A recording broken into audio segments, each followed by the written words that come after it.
Oh, it is so nice to have you guys here. Really enjoy being able to share these important insights and discoveries with you, and also the common errors that we find in the interpretation of Daniel chapter 11. On the last page, we went over Daniel chapter 11, verses 2 and 3, showing the gaping holes in the interpretations. And now we're going to go through verses 3 and 4. And again, you're going to see huge discrepancies from what the verse says to what actually historically happened. So over here, we are looking at verses 3 and 4.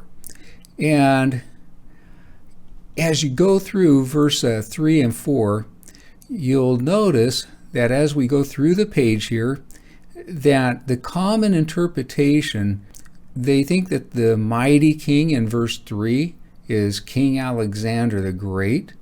But as you saw on the previous page, that there's this fourth king from Persia that's talked about in verse 2. And after he dies, it's about a 90-year gap or so to the time in which the mighty king, which is not from Persia according to their interpretation, but as I look at this, it's talking about Persia. And it looks like just a succession. Bam, bam, bam, bam, bam. And yet it changes the focus from Persia to Greece. Yes, where King Alexander the Great is, who actually goes to conquer Persia. Well, and then it says in verse 3, a mighty king shall stand up that shall rule with great dominion and do according to his will.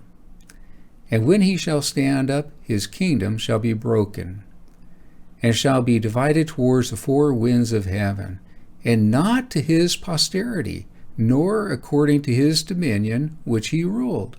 For his kingdom shall be plucked up, even for others besides those. So they're thinking that this is King Alexander the Great.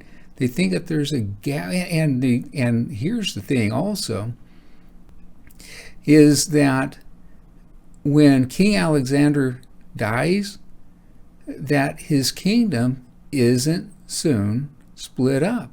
Nope, it doesn't match with that. What happened after King Alexander the Great died? You're going to be going through this page. You'll read it. You'll see it yourself. There's going to be links down below where you can click and read sources of the information. But as it turns out, after he dies, his half-brother, he goes by Philip, and his son, which was born just a few months after he died, those two are the ones that are appointed to be kings. Now, his brother Philip, half-brother Philip, he had some mental problems. And of course, a newborn baby, he can't do much of being king. So what they did is that they appointed this person, Perdiccas. He was appointed to be the regent of the entire empire. So all the empire that Alexander the Great had when he died, the two kings were the kings over that whole area, that whole empire. Yet Perdiccas was appointed to be the commander, the regent.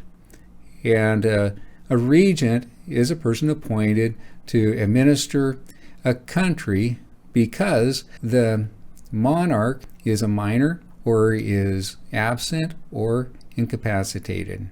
And that fits right with what was going on at the time. But here's the thing.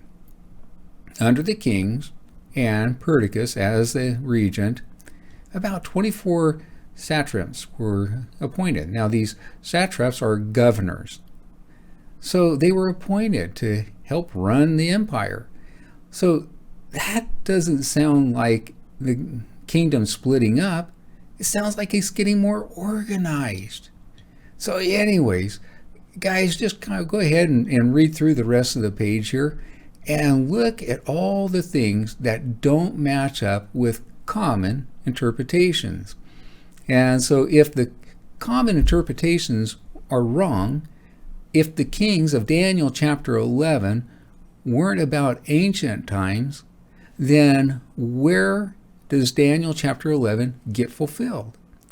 And if you've been checking out Bible Science Happening, then you know that from 1925 to 2021, we're now on the fourth king, and according to that prophecy there, and they're matching up fantastic. And over the next about 4 years until about 2025, we're going to have a lot of prophetic points that happen that's going to help to validate this as well.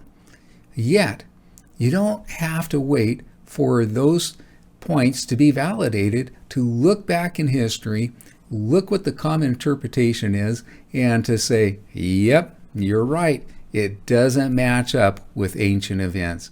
So go ahead and take a look at this page, and then I'll catch you on the next page.